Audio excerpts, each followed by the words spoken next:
ils ont prié le ciel. Si cette guerre est un scandale, petit roi, bats-toi pour elle.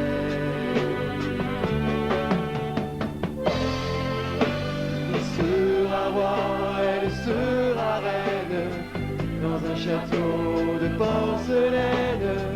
Elle lui a offert son corps. Petit roi, tu t'endors.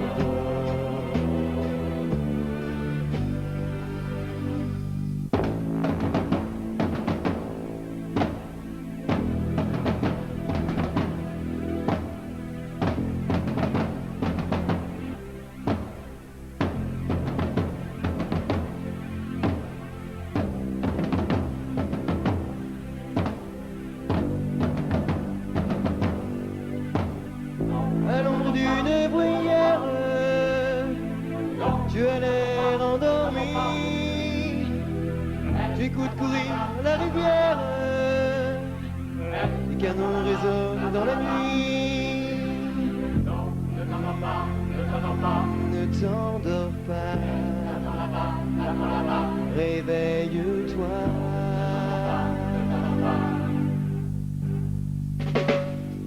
Sera roi, elle sera reine, dans un château de porcelaine. Elle lui a offert son corps. Petit roi, tu t'endors. Petite reine, non, ne pleure pas. Le fils du roi se relèvera. Il s'est battu si fort. Non mais non, il dort encore. Non mais non, il dort encore. Il sera roi, elle sera reine, dans un château de porcelaine. Elle lui a offert son corps. Petit roi, tu t'endors.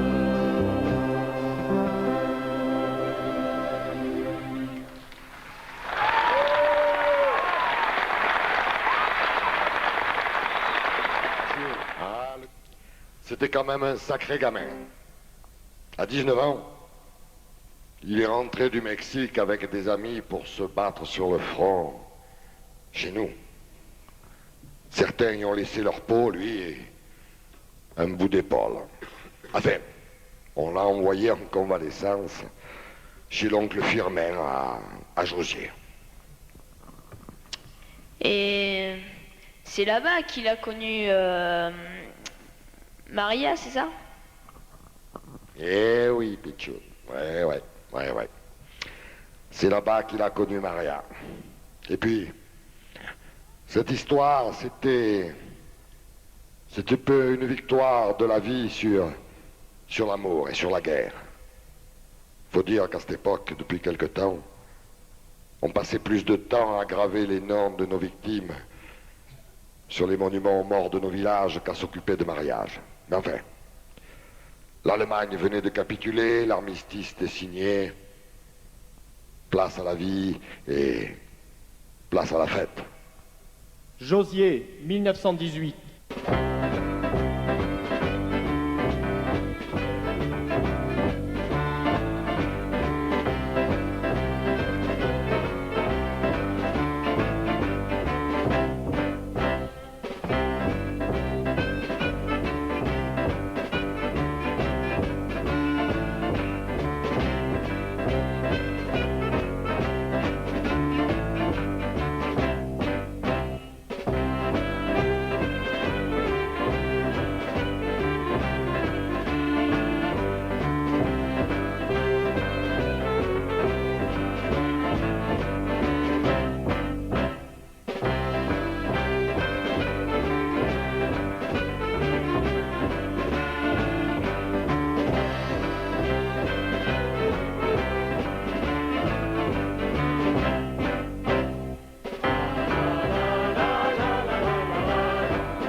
semaine je serai à bord, marqué pour 20 nuits ou bien plus encore. Mon patron m'attendra, je sais, à Mexico. J'espère, Maria, revenir bientôt. Inviter à Josier dans une belle maison que nous ferons bâtir par les meilleurs maçons. Plus besoin de travailler 15 heures d'affilée, tu l'auras mérité ta belle vallée. Au revoir, à bientôt et fais bon voyage. Moi et emporte dans tes bagages tous ces mots que je n'ose pas te dire. Garde-moi de tes souvenirs. Nous lèverons les yeux vers l'étoile du berger. Chaque instant de la vie nous aura rapprochés. Dans la voûte des cieux, nous trouverons toujours la force d'attendre ton retour.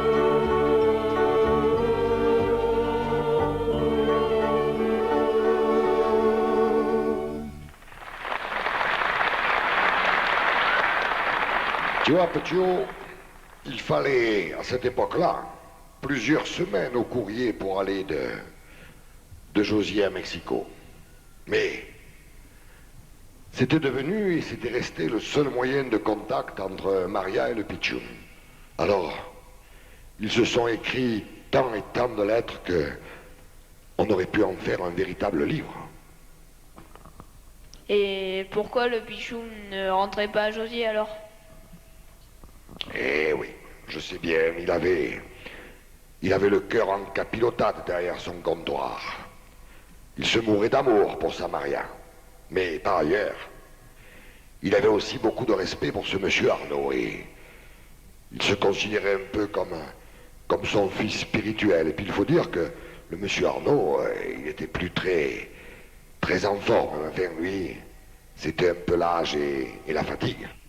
C'est quoi ça, un fils spirituel? Spirituel. Tu vois, ce monsieur Arnaud, il avait tant travaillé toute sa vie qu'il en avait oublié de faire des gamins. Alors il aimait tellement ce Pitchoun qu'il le considérait un peu comme son fils. C'est ça, un fils spirituel. À peine réinstallé au Mexique, le Pitchoun, il retrouve encore la guerre. Enfin, la guérilla, ils appelaient ça là-bas. Il y avait un certain monsieur Porfirio Diaz. Tu sais, il y a une rue là-bas derrière qui porte son nom. Lui, il était parti en exil. Alors il y avait les bandes de Zapata, de Pancho Villa qui écumaient les campagnes. Enfin, là-bas, ils appelaient ça, c'était la révolution, quoi. Mais à côté de ça, pour le Pitchoun, bien que ça n'existait pas à l'époque, il faut dire que ce monsieur Arnaud, ça a été pour lui un véritable loto gagnant. Enfin, revenons dans le bureau de monsieur Arnaud. Mexico, 1921.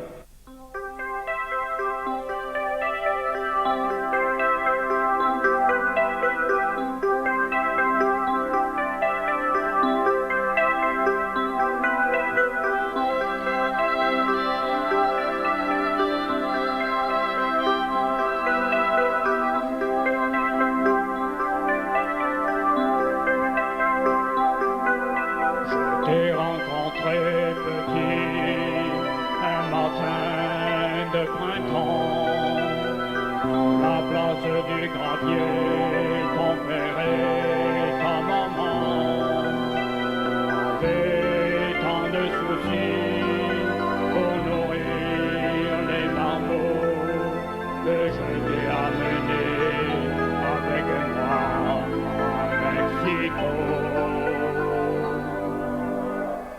Je me souviens d'un soir, assis au bord de l'eau. Je racontais l'histoire du vieux matelot.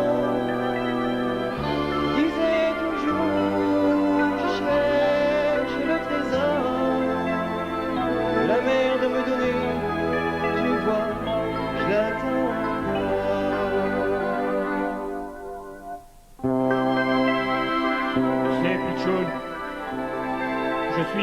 maintenant. Et comme je n'ai pas pu avoir d'enfant, j'étais obligé de vendre mon commerce. Mais ce fils tant désiré, tu l'as toujours été pour moi. La fortune est à toi. Maintenant, pars au pays, retrouver ta chère Maria.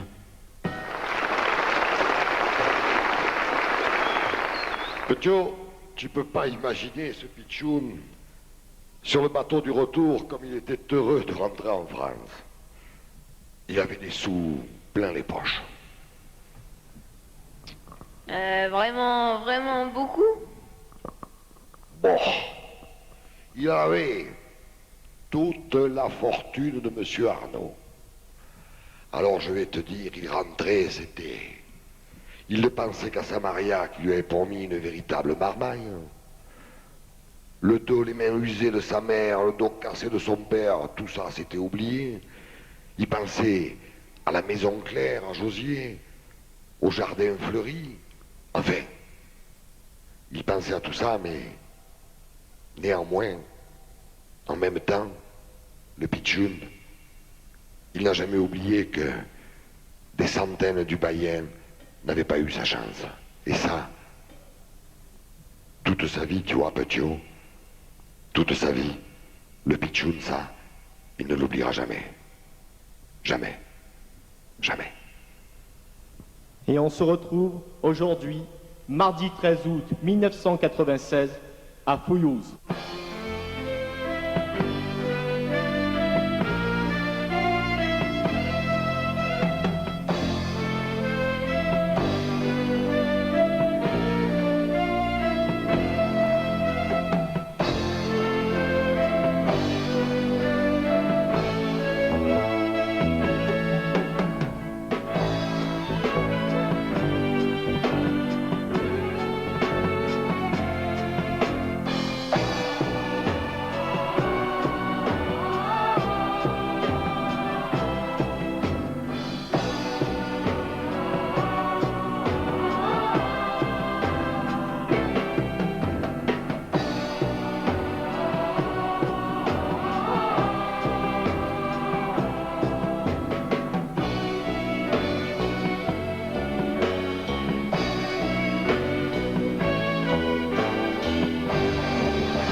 Ces deux, mes deux lascars là, je les cherche, je les trouve pas.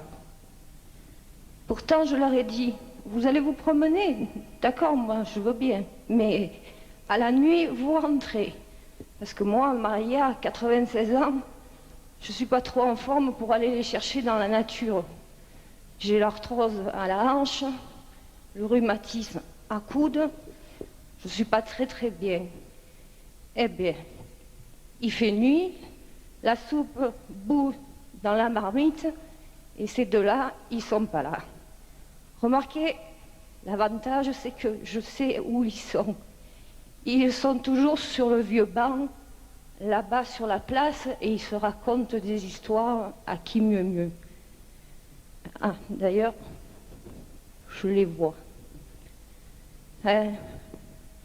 Avec mon vieux, on a traversé le siècle, l'air de rien. 99 ans. Lui, moi, 96. Bon. On a vu la guerre de 14-18, ça on vous l'a dit tout à l'heure. Eh bien, comme si on n'avait pas bien compris ce qui se passait, on a encore eu celle de 40-45. Et puis, à Fouillouse, l'air de rien, mon vieux et moi, on en a vu des tas de choses. Tiens, par exemple, on était mariés depuis 2-3 ans. On voit arriver au détour d'un chemin deux monsieur, moi je dirais citadins de la ville, bien habillés, chasseurs peut-être, mais ils étaient entourés de cordes tout autour de leur corps, comme des saucissons Mireille. Alors mon mari, le vieux, il leur dit, Mais vous allez attraper les marmottes au lasso? Raide. Non, monsieur, nous allons gravir le sommet du Chambéron. Tiens donc, nous venions de découvrir des alpinistes. Bon, depuis, les alpinistes, des randonneurs, des marcheurs, des photographes, des curieux, on en voit tout l'été. On a vu la première voiture, épapée, hein? On a vu l'électricité arriver à Fouillouse, épapée qu'on a vu. Et même qu'un jour, mon petit-fils, il nous a amené une boîte avec un râteau et on a vu la TV, la 1, la 2, la 3, quand il fait beau. Même que le petit là, tout petit là, il m'a dit, mamé, si même un jour tu mets une poêle à frire sur ton toit, t'auras le monde entier dans ta maison. Moi j'ai dit, non, petit, chez moi les poêles à frire, que je te l'ai dit, les poêles à frire chez moi sur le fourneau.